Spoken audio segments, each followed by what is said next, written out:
Oi, gente rica! Essa semana eu vou falar sobre 2 Samuel, que ocupa-se inteiramente na vida de Davi. Você assistiu o primeiro vídeo que eu fiz de Samuel? Então faça o favor de assistir primeiro para você poder entender essa continuidade que eu vou fazer a partir desse vídeo. Eu vou deixar o link aqui na descrição para você clicar, ir lá e depois voltar para cá, tá?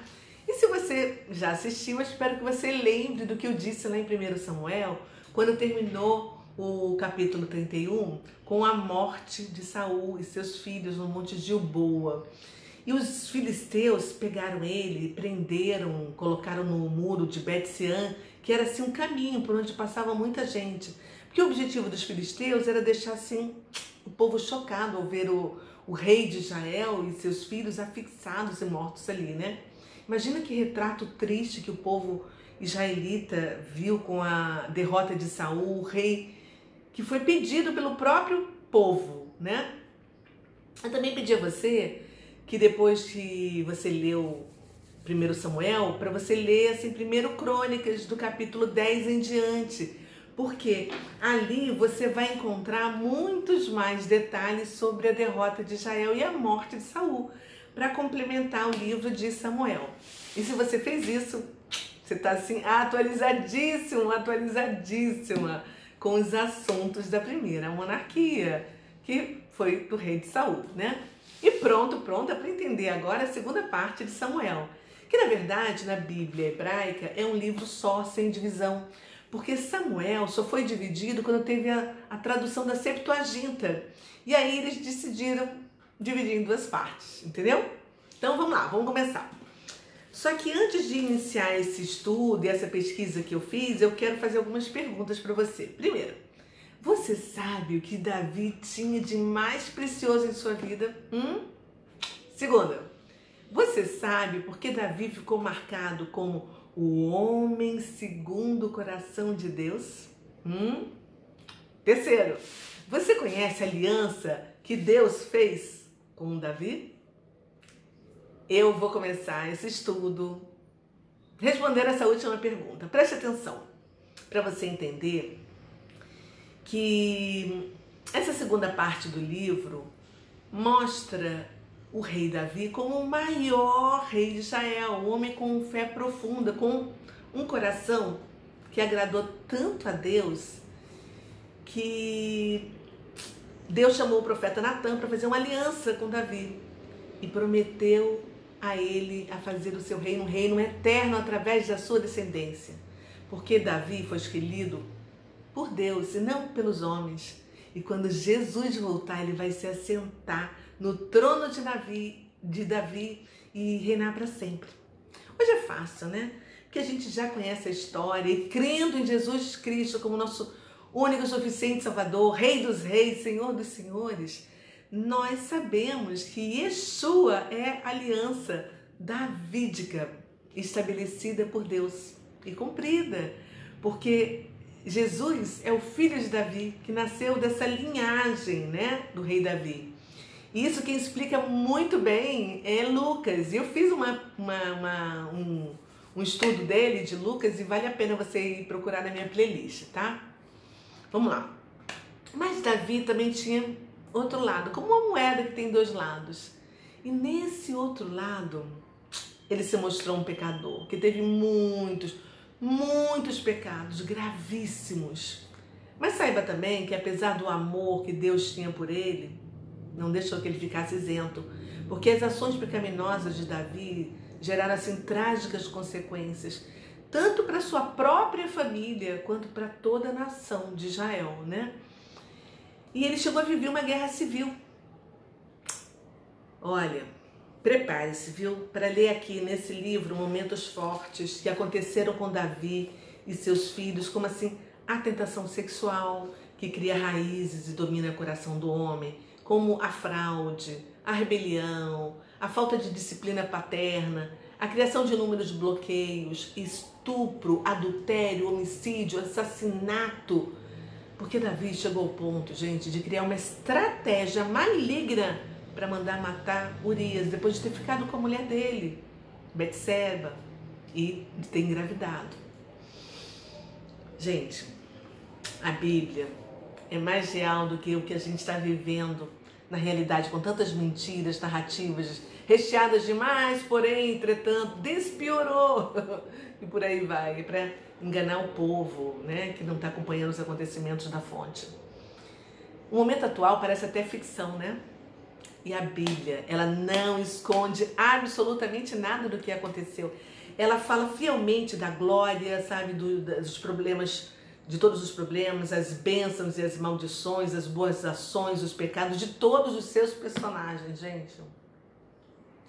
Saiba que apesar de todos os pecados que Davi cometeu que foram gritantes, ele trabalhou com muito afinco para manter o que ele tinha de mais precioso em sua vida.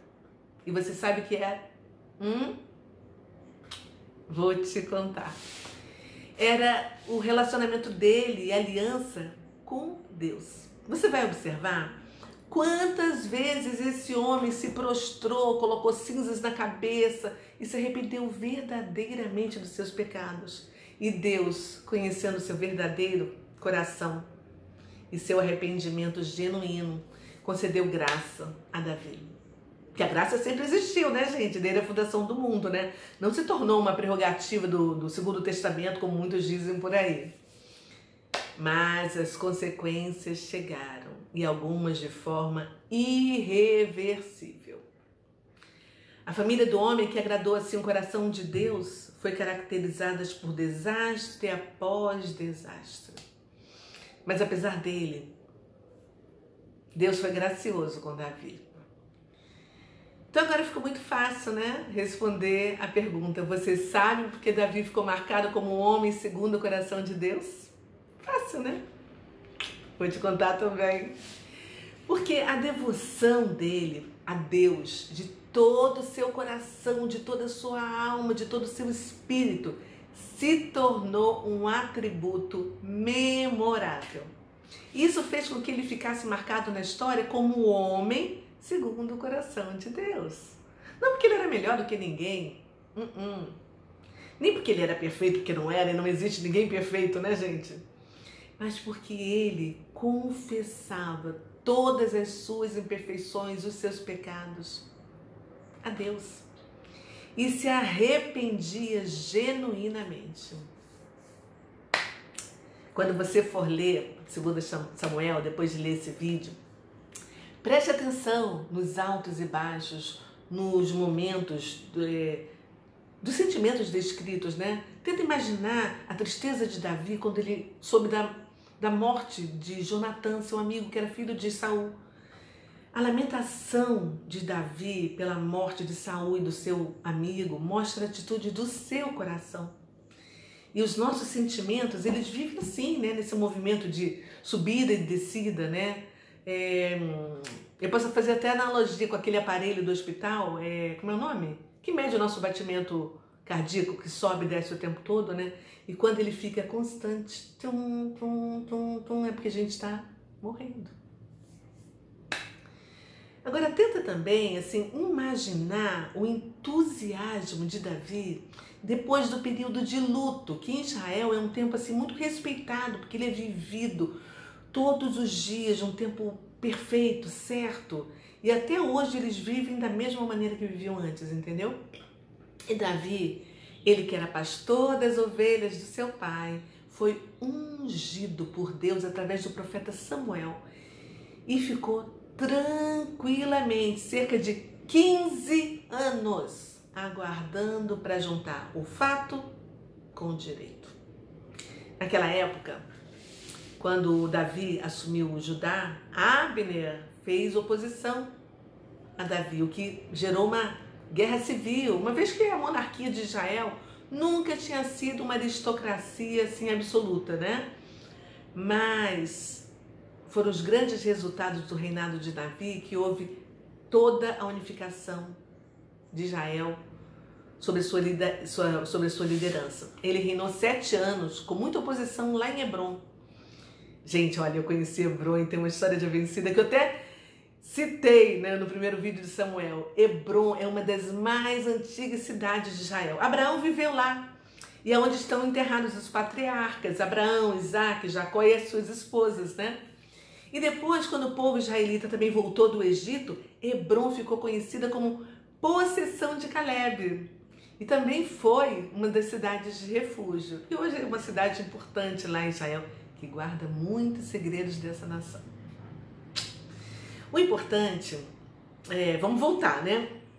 É que Davi conseguiu assim unir vários grupos que estavam em conflitos e conquistou o coração de toda a nação e fez um reino unido.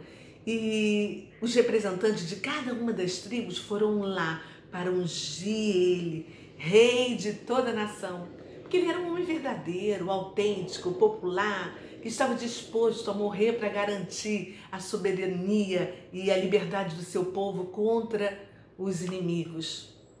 Davi só não fez motociata porque a gente está falando do mundo antigo. Naquela época não tinha moto, só tinha cavalos e carroças. Olha, os outros 33 anos ele reinou diretamente de Jerusalém, que se tornou a cidade real de Davi, para onde ele levou a Arca da Aliança. E até hoje, os arqueólogos trabalham naquela área, assim, que é chamada Cidade de Davi, e encontram peças, moedas e vários outros objetos que confirmam a veracidade dos relatos da Bíblia. Então, Davi reinou para toda a nação. Mas não foi fácil não, tá? Porque ele enfrentou muitas dificuldades, muitos inimigos, mas Deus continuou abençoando e até ele deu estratégias de batalhas para obter muitas vitórias. E Davi conseguiu vencer cada um dos seus inimigos. E sobre o governo de Davi, Israel chegou assim à idade áurea. Não houve culto idólatra.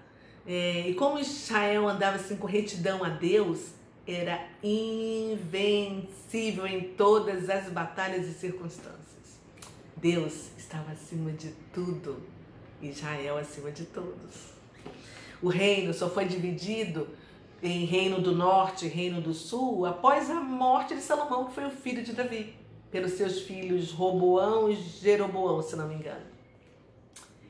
Segundo Samuel, também conta a história da queda de Davi, né? Mas quando a gente termina de ler esse livro, apesar de todos os altos e baixos, de todos os pecados desvendados e expostos abertamente, a sensação que dá é que Davi foi um homem escolhido por Deus porque ele era um homem bom, humilde, porque tinha um coração sincero que agradava a Deus. E ele deixou um legado de inocência diante de qualquer acusação que porventura alguém pudesse levantar contra ele, dizendo que ele tentou tomar o trono de Esaú.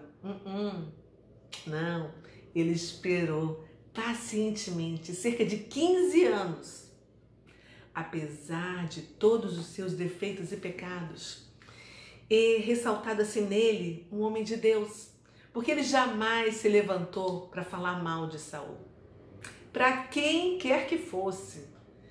E mesmo diante de todos os defeitos, né, que Saul mostrou, ou para levantar calúnias contra ele, ou para dizer que ele não tinha capacidade de dar continuidade ao seu reinado, Davi nunca abriu a sua boca para difamar Saul, nem o seu governo. Nunca abriu a boca que Deus o chamou para ser o novo rei. E tudo isso, né, fez dele o reino mais amado de todo o tempo de Israel. Se você abrir o livro de Salmos, 73 dos 53 salmos são atribuídos a Davi, que demonstra a sua profunda intimidade com o Senhor. Ele soube clamar a Deus em momentos de tribulação, em vez de ficar confiando e pedindo favores aos homens. Ele ia diretamente àquele que o chamou de verdade para ser rei de Israel e o ungiu através do profeta Samuel. E Davi perguntava a Deus e Deus respondia a Davi. Davi foi um menino pastor que cuidava das ovelhas do seu pai, aquele que enfrentou Golias para honrar o Eterno de Israel. Ele foi um músico da corte que acalmava o rei Saul. Ele foi um soldado, ele foi um amigo fiel, ele foi um comandante de excelência que precisou fugir quando soube que o rei queria matar ele. Depois ele foi o melhor rei de Israel. Foi um grande general, um pai amoroso, foi um poeta, mas foi um grande pecador também. E um velho de coração partido. Mas acima de tudo foi um homem verdadeiro, sincero em suas atitudes, que amava e falava com Deus e colocava Deus acima de todas as coisas. As principais qualidades desse homem, que viveu entre Abraão e Jesus, eram fidelidade, modéstia, paciência, coragem, humildade, confiança, sensibilidade.